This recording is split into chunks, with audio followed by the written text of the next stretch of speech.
What's up, peoples of IRC and elsewhere? This is Undefeatable Twilight. First off, let me say thank you to all of you who subscribed recently. I had a huge influx of subscribers, but in the very likely event that you subscribe because of my steamed hams video, this is what I do on my channel normally, this kind of thing. So if you subscribed, expect to see more meme videos. I might do some more in the future, but don't hold your breath. This is the main feature on my channel, this Storytime. But hopefully you'll stick around and you'll watch my other videos and maybe even enjoy them. Who knows? I can always dream. Anyways, let's get on with it. So we have another chapter. The last chapter was very short, so maybe this one will be very long to compensate. We don't know. But let's go for it. Chapter 26. That night, the ship crash-landed onto an utterly insignificant little blue-green planet, which circled a small, unregarded yellow sun in the uncharted backwaters of the unfashionable end of the western spiral arm of the galaxy. In the hours preceding the crash, Ford Prefect had fought furiously but in vain to unlock the controls of the ship from their preordained flight path. It had quickly become apparent to him that the ship had been programmed to convey its payload safely, if uncomfortably, to its new home, but to cripple itself beyond all hope of repair in the process. Its screaming, blazing descent through the atmosphere had stripped away most of its superstructure and outer shielding, and its final inglorious belly flop into a murky swamp had left its crew only a few hours of darkness, during which to revive and offload its deep-frozen and unwanted cargo, for the ship began to settle almost at once, slowly upending its gigantic bulk in the stagnant slime. Once or twice during the night it was starkly silhouetted against the sky as burning meteors, the detritus of its descent, flashed across the sky. In the grey pre-dawn light, it let out an obscene roaring gurgle and sank forever into the stinking depths. When the sun came up that morning, it shed its thin, watery light over a vast area heaving with wailing hairdressers, public relations executives, opinion pollsters and the rest, all clawing their way desperately to dry land. A less strong-minded sun would probably have gone straight back down again, but it continued to climb its way through the sky, and after a while the influence of its warming rays began to have some restoring effect on the feebly struggling creatures. Countless numbers had unsurprisingly been lost to the swamp in the night, and millions more had been sucked down with the ship, but those that survived still numbered hundreds of thousands, and as the day wore on they crawled out over the surrounding countryside, each looking for a few square feet of solid ground on which to collapse and recover from their nightmare ordeal. Two figures moved further afield. From a nearby hillside, Ford Prefect and Arthur Dent watched the horror of which they could not feel a part. "Filthy, dirty trick to pull," muttered Arthur. Ford scraped a stick along the ground and shrugged. "I imagine it is solution to a problem, I'd have thought," he said.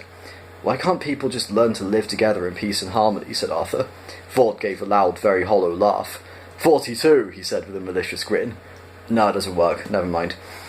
Arthur looked at him as if he'd gone mad, and seeing nothing to indicate to the contrary, realised that it would be perfectly reasonable to assume that this had in fact happened. "What do you think will happen to them all?" he said after a while. "In an infinite universe anything can happen," said Ford, "even survival. Strange but true." A curious look came into his eyes as they passed over the landscape, and then settled again on the scene of misery below them.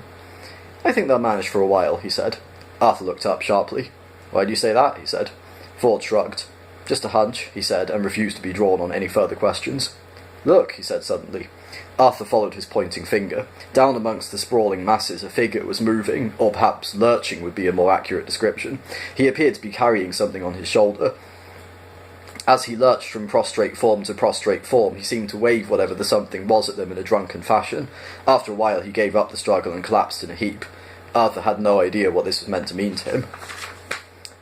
"Movie camera," said Ford, "recording the historic moment." "Well, I don't know about you," said Ford again after a moment, "but I'm off." He sat a while in silence. After a while this seemed to require comment. When you say you're off, what do you mean exactly?" said Arthur. "Good question," said Ford. "I'm getting total silence."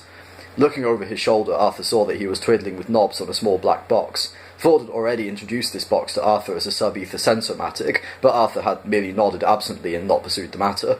In his mind the universe still divided into two parts, the Earth and everything else. The Earth having been demolished to make way for a hyperspace bypass meant that this view of things was a little lopsided, but Arthur tended to cling to that lopsidedness as being his last remaining contact with his home. Sub-ether sensormatics belonged firmly in the everything else category. Not a sausage, said Ford, shaking the thing. Sausage, thought Arthur to himself, as he gazed listlessly at the primitive world about him. What I wouldn't give for a good earth sausage. Would you believe, said Ford in exasperation, that there are no transmissions of any kind within light years of this benighted tip? Are you listening to me? What? Said Arthur. We're in trouble, said Ford. Oh, said Arthur. This sounded like month-old news to him. Until we pick up anything on this machine, said Ford, our chances of getting off this planet are 0. It may be some freak standing wave effect in the planet's magnetic field, in which case we just travel round and round till we find a clear reception area. Coming? He picked up his gear and strode off. Arthur looked down the hill. The man with the movie camera had struggled back up to his feet just in time to film one of his colleagues collapsing. Arthur picked a blade of grass and strode off after Ford. Oh, another short chapter. Oh well. Like I said, that's how this book works. You have like chapters that are like a page long or 2 pages long, and then you have some that are like 10, 15 pages, so it's kind of a mix really, so you never know. But anyways, thanks for watching. Please remember to like, comment, share and subscribe, and if you have subscribed, be sure to ding that bell so you know when I post a new video. And I hope you enjoy your stay. Thank you, take care of yourselves and each other. Love and peace.